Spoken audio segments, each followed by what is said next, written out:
আল্লাহ পাক বলেছেন যে যেখানে কিসাস আদায় করা হবে এর মধ্যেই জীবন রয়েছে।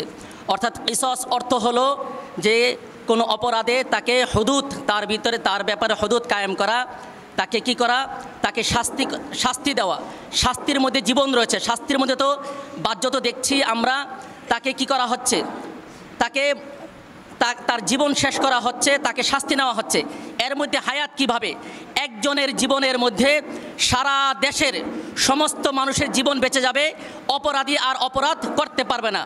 ঠিক তেমনিভাবে আমরা কামরাঙ্গীরচর যেভাবে সবাই গা বাঁচিয়ে আন্দোলন করছি, প্রত্যেকে তার ক্ষমতা, তার দাপট, তার সমস্ত কিছু বাঁচিয়ে আমরা যেভাবে আন্দোলন করছি, এর দ্বারা আমাদের কামরাঙ্গীরচর বাঁচবে না, আমরা নিজেরাও বাঁচব না। সুতরাং সকলেই ক্ষতিগ্রস্ত হব। সুতরাং এই ক্ষেত্রে আমার কয়েকটি পরামর্শ হলো, 1 নম্বর, আমাদের মাস্টার প্ল্যান নিয়ে কাজ করতে হবে। যে কোনো আন্দোলন সাকসেস এবং সফলতা আনতে হলে আমাদের মাস্টার প্ল্যান তৈরি করতে হবে।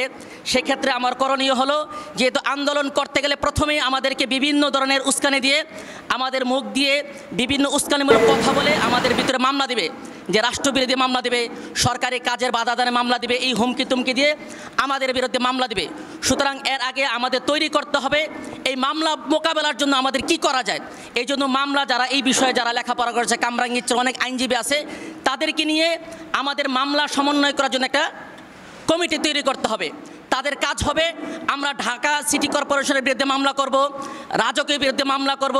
সুতরাং যারা আমাদের মাতৃভূমি, আমার বাপদাদার খেটে খাওয়া রক্ত পানি করা যারা এই সম্পদকে ছিনিয়ে নিতে চায়, তাদের বিরুদ্ধে কামরাঙ্গীরচরে 20 লক্ষ মানুষের গণস্বাক্ষর নিয়ে সর্বপ্রথম তাদের বিরুদ্ধে মামলা করতে হবে এবং রাজকের বিরুদ্ধে মামলা করতে হবে যারাই আমাদের এইভাবে অবস্থান নেবে। 1 নম্বর বিষয়। 2 নম্বর, আরেক ভাই বলেছেন আমাদের মিডিয়া এবং প্রচার এই সংক্রান্ত একটা টিম তৈরি করতে হবে। সুতরাং এর মাধ্যমে যে প্রচারটা হবে সেটাই সঠিক। এছাড়াও আমাদেরকে আরও অপপ্রচার দেবে।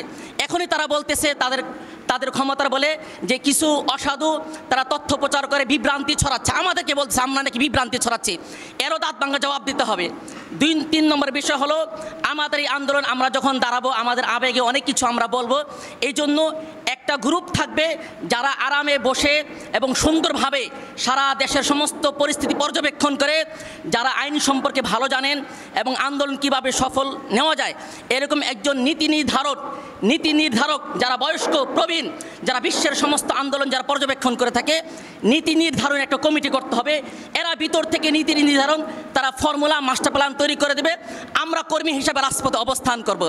3 নম্বর বিষয় হলো, আমাদের নিজস্ব অফিস থাকবে, কোনো ব্যক্তির স্বার্থে না, কোনো ব্যক্তি মালিকানা নয়। কামরাঙ্গীরচর রক্ষার্থে নিজস্ব অফিস থাকবে। প্রতিদিন অফিস থেকে প্রেস ব্রিফিং হবে, প্রতিদিনের আপডেট যে সরকারের পক্ষ থেকে, এবং আমাদের যে একজন বলেন আমাদের জনাব সালাউদ্দিন সাহেব, যে যারা আজকে ক্ষমতার কারণে সমস্ত কিছু আমাদের কামরাঙ্গীরচরের 150 লোক নিয়ে এখানে গণ্যমান্য অনেক ব্যক্তি ছিল, এদের সামনে মিথ্যাচার করেছে, কিন্তু আমরা সেখানে কোনো জবাব দিতে পারি নাই।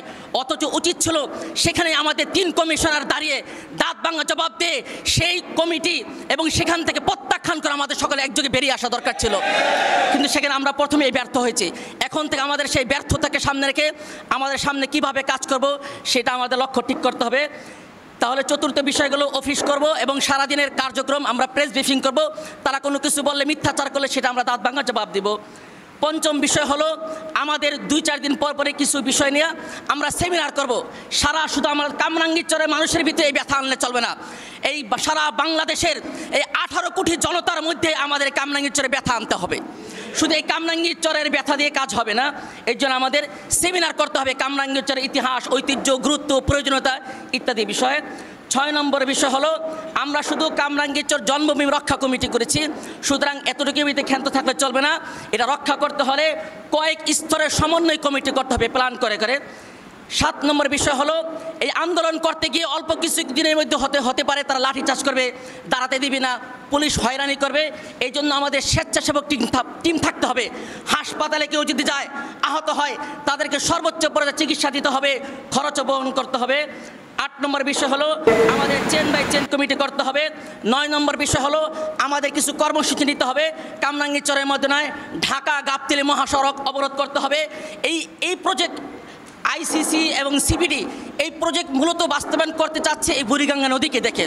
সুতরাং এই বুড়িগঙ্গা নদী সে লোহার পুলে এখান থেকে অবরোধ ঘোষণা করতে হবে, তাহলে সারা মিডিয়া কভারেজ করবে। শুধু কামরাঙ্গীরচরের মধ্যে আন্দোলন সীমাবদ্ধ রাখলে মিডিয়া কভারেজ করবে না, আরেকটা আমাদের কর্মসূচি ঘোষণা করতে হবে, নগর ভবন ঘেরাও কর্মসূচি দিতে হবে।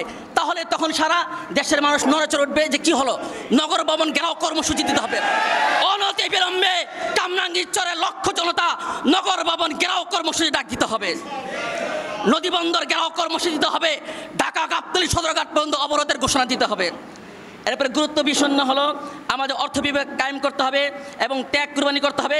আমাদের মাঝে অনেক দালাল তৈরি করবে, এই বিষয়ে আমাদের সতর্ক থাকতে হবে। আর আমরা সকলে জানি 2017 সালে এইভাবে আমাদের কামরাঙ্গীরচরের মতো কেরানীগঞ্জ নিতে চেয়েছিল আমাদের জনাব হজরত মাওলানা ফজলুল্লাহ সাহেব, তিনিও জানেন, সেখানে আন্দোলন করেছেন। তারানগর ইউনিয়ন, বাঁকুড়া ইউনিয়ন 16টা মৌজা একর করে ফেলেছ। আমাদের অ্যাডভোকেট জনাব কামরুল ইসলাম সাহেবের এমপি সাহেবের এলাকায় যদি তিনি এখানে আমাদের এই দক্ষিণ কামরাঙ্গীরচর মানুষ ঘুমহারা জীবন পার করতেছে, আজকে সেই এসিতে বসে বসে সে আরামের জিন্দগি যাপন করতেছে, আমাদের হৃদয় রক্তক্ষরণ হচ্ছে। ওই সময় কেরানীগঞ্জের 16টা একর মৌজা করেছিল, একেবারে করে ফেলেছে। সেখান থেকে মাত্র অল্প কয়েক হাজার লোক আন্দোলন করে লাঠি সোটা নিয়ে রাজপথে নেমেছে। আমাদের কামরুল সাহেব সেখানে গিয়ে বলেছে ঠিক আছে আমরা এটা বাতিল করে দিলাম। আজকে সেই অ্যাডভোকেট কামরুল ইসলাম সাহেব তার বক্তব্য কোথায়? সুতরাং দেশ এবং জাতি আজকে বিবেক হারা, আজকে আত্মহারা। এই জন্য মোহতারাম হাজিরিন, আজকের এই কর্মসূচি থেকে মত বিনিময় সময় থেকে আমার সর্বশেষ কথা হলো, পরিশেষে আমরা দোয়া এবং বিশ্বাস আমল করতে হবে। পাশাপাশি আমাদের এমপি সাহেবকেও আমরা স্মারকলিপি প্রদান করব, তাকেও আমাদের কামরাঙ্গীরচরে ডাকবো। পাশাপাশি মেয়র সাহেব একটি ঘোষণা দিয়েছেন, ঢাকা চেম্বার্সে বসে তিনি ভাবতেছেন যে স্বপ্নে দেখতেছেন এসিতে বসে বসে কামরাঙ্গীরচর, সিঙ্গাপুর, ভ্যাটিকান সিটি ইত্যাদি। সুতরাং সেটা তার স্বপ্ন হতে পারে, আমাদের আন্দোলনের মতো তুখার হবে, এমন মজবুত হবে, এটা তার সিঙ্গাপুর আর সে ভ্যাটিকান সিটি নয়, কামরাঙ্গীরচরে হাত দিলে এটা হবে তার জন্য কবরস্থান।